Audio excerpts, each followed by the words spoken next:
bom estar aqui novamente, podendo compartilhar um pouco mais da Palavra de Deus, com você, com a sua família, nos alegrando pelo privilégio que Deus tem nos concedido de compreender a nossa salvação pela graça, de como que Deus graciosamente me amou, te amou, amou a sua família e como Ele tem nos concedido essa compreensão da graça salvadora em Cristo Jesus.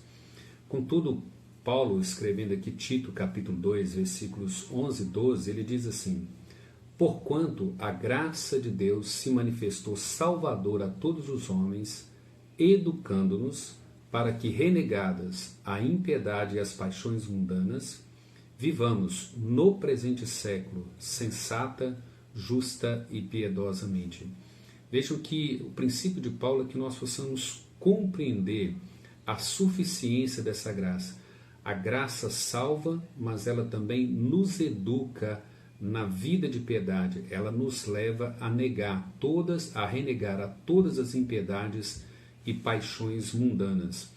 É preciso compreender que o mesmo poder, que a mesma autoridade, que a mesma força que a graça tem para nos libertar do império das trevas, para nos regenerar, para nos dar a vida eterna, para nos fazer salvos, ela tem a mesma suficiência, o mesmo poder, a mesma autoridade para nos educar. Então, isso é coerente. Um cristão regenerado, salvo, ele é educado, ele é treinado por esta graça.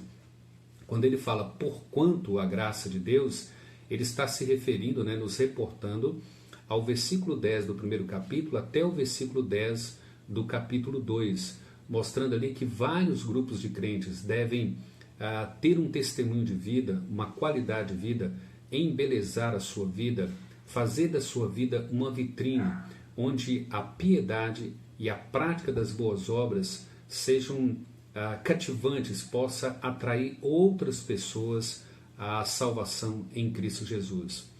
Paulo diz que é a compreensão de Deus por meio dessa graça salvadora é que promoverá, tanto na minha vida como na sua vida, essa vida de piedade e a prática das boas ações. Vejam bem, no centro Paulo quer destacar que é a graça de Deus que faz todas essas coisas, não é o contrário. Não é a prática das boas obras, não são as boas ações, não é a vida de piedade que nos salva. A graça nos salva e ela nos educa a uma vida de piedade e de prática de boas obras. Vejam quando ele fala aí no versículo 11, porquanto a graça de Deus se manifestou salvadora a todos os homens, a manifestação da graça, ele está se referindo à manifestação da pessoa do Senhor Jesus Cristo. Quando João 1,14 diz, o verbo se fez carne e vimos a sua glória como da unigênito do Pai, cheio de verdade, ele é a verdade de Deus, ele é a expressão da glória de Deus, ele é a graça de Deus personificada. E isso mostra Paulo dizendo que quando esse Cristo se manifestou, ele trouxe salvação aos seus, os seus eleitos, aos seus escolhidos. Então ele diz, essa graça se manifestou salvadora a todos os homens. João capítulo 3, versículo 17, o texto diz, porque Deus enviou o seu Filho ao mundo, não para julgar o mundo, mas para que o mundo fosse salvo por ele. Em Lucas 1, 79, nós temos a vinda de Jesus foi a luz da graça da salvação de Deus nascendo, ou nascente nesse mundo escurecido pelo pecado. O profeta Zacarias diz que esse Jesus é a luz, ele é o sol da justiça que se manifestou para a salvação de todo aquele que crê em Cristo Jesus. Paulo diz que o aparecimento dessa graça trouxe salvação a todos os homens. Ele está dizendo, porquanto a graça de Deus se manifestou salvadora a todos os homens. Vejam o que é graça. Graça implica favor imerecido. Não há mérito humano, não há contribuição humana, não há uma participação nossa no processo salvífico. Essa graça manifestada, esse Cristo personificado, esse Cristo que é o sol da justiça, ele que realiza toda a nossa salvação. E por meio dessa salvação graciosa, essa graça agora continua nos educando.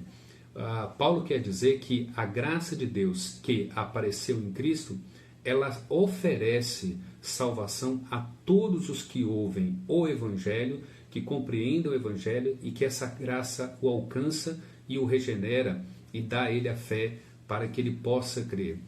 Paulo, nesse contexto anterior, ele acabou de falar de vários grupos de pessoas. Ele falou de homens mais experientes, mulheres mais experientes, mais idosos, como ele fala de mulheres, né, mais novas, jovens, e ele está dizendo que essa graça, ela não faz acepção de pessoas, ela não faz acepção de grupo de pessoas. Então, ela salva todos os homens em que sentido? Seja ele mais idoso, mais novo, mais velho, não é? Seja mulher, seja homem, seja criança, seja inclusive o escravo, não importa a sua condição social, financeira, intelectual, a graça, ela não faz acepção de pessoas. Paulo está dizendo que todo tipo de pessoa que ouve o Evangelho e que a graça o alcança e que regenera o seu coração, que opera nele, inclusive ele cita aí os próprios escravos que eram desprezados e tratados, né, de forma desumana, ele está dizendo, essa graça veio para salvar todo homem, independente da sua classe social, econômica, cultural, ela é suficiente para salvar e ela é suficiente para educar. Ela educa o intelectual, ela educa o iletrado, ela educa o analfabeto, ela educa o pobre, o rico, porque ela é poderosa para cumprir o seu papel. Então, quando ele diz a graça de Deus se manifestou salvadora a todos os homens, ele não está dizendo que toda a raça humana será salva. Ele está dizendo que a graça, ela não faz acepção de pessoa por cultura, por raça, por questão econômica, questão intelectual, mas a graça é oferecida a todo ser humano. E a própria Bíblia diz que isso não significa que Deus salvará todas as pessoas. A Bíblia, ela é bem uniforme nessa questão, de dizer que existem dois destinos finais separados para as pessoas.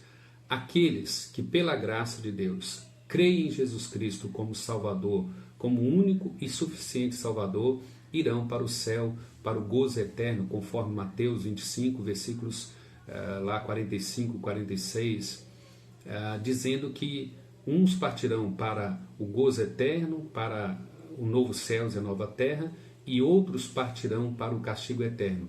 Aqueles que não creem em Cristo pagarão o preço da separação eterna de Deus no inferno. Então vejam bem, Paulo está dizendo, a graça de Deus, ela se manifestou salvadora a todos os homens. Essa graça, ela é dada a você e ela é dada a mim.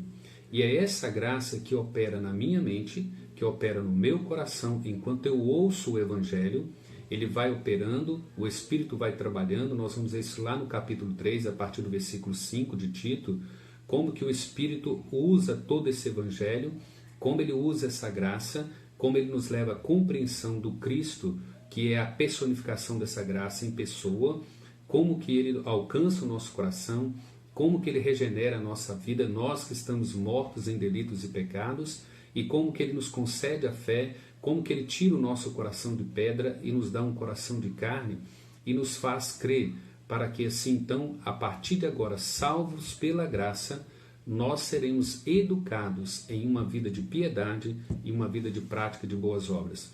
Paulo ensina isso em Efésios 2, 8 e 9. Pela graça sois salvos mediante a fé, e isso não vem de vós, é dom de Deus para que ninguém se glorie. E o versículo 10 diz que nós somos criados em Cristo Jesus para a prática das boas obras que Ele preparou de antemão para nós. Então vejam que é muito importante entender isso. Essa graça, ela é poderosa para te salvar. E se você de fato é um crente, se você de fato foi alcançado por essa graça, por esse poder gracioso de Deus, Paulo está dizendo que ela te educa, ela te treina, ela lapida o seu coração. Vejam, todos os nossos problemas relacionais, todos os nossos problemas familiares, todos os nossos problemas sociais, todos os nossos problemas na igreja, todos os nossos problemas com Deus, reside lá no nosso coração, reside lá no fundo da nossa alma, no nosso interior. Todo o centro do pecado está lá no meu eu, onde predomina, né, o meu eu. E a graça, ela nos educa para que nós venhamos ter condições de renegar as impiedades e as paixões mundanas e viver uma vida de piedade, de prática de boas obras, de modo que a minha vida e a sua vida se torne essa vitrine onde as pessoas contemplarão a coerência da mensagem pregada e da vida vivida. A sua mensagem sobre salvação, sobre graça, como que o Evangelho tem o poder para transformar, como que essa graça tem te educado dia após dia e te conformado, te transformado à imagem e semelhança desse Cristo.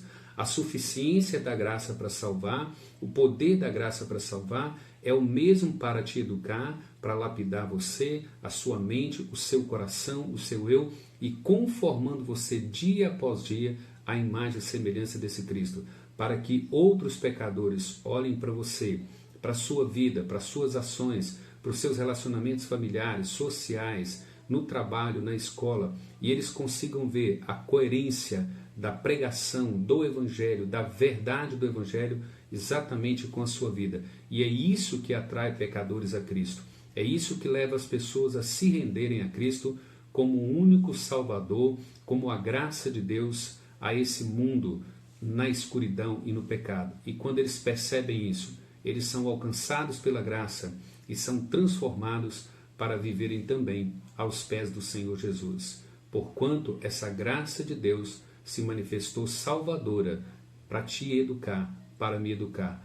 Nós, cristãos autênticos, a cada dia precisamos nos parecer mais com Cristo e a cada dia a nossa vida prática, as nossas ações e atitudes precisam dar veracidade, autenticidade ao Evangelho que pregamos. E o Evangelho que pregamos é que dá autenticidade, autoridade à vida coerente que nós vivemos de conformidade com Ele. Deus te abençoe, Deus te guarde, que você tenha um grande dia e que Deus possa confortar e trabalhar o seu coração. Um abraço e até mais. Fiquem com Deus.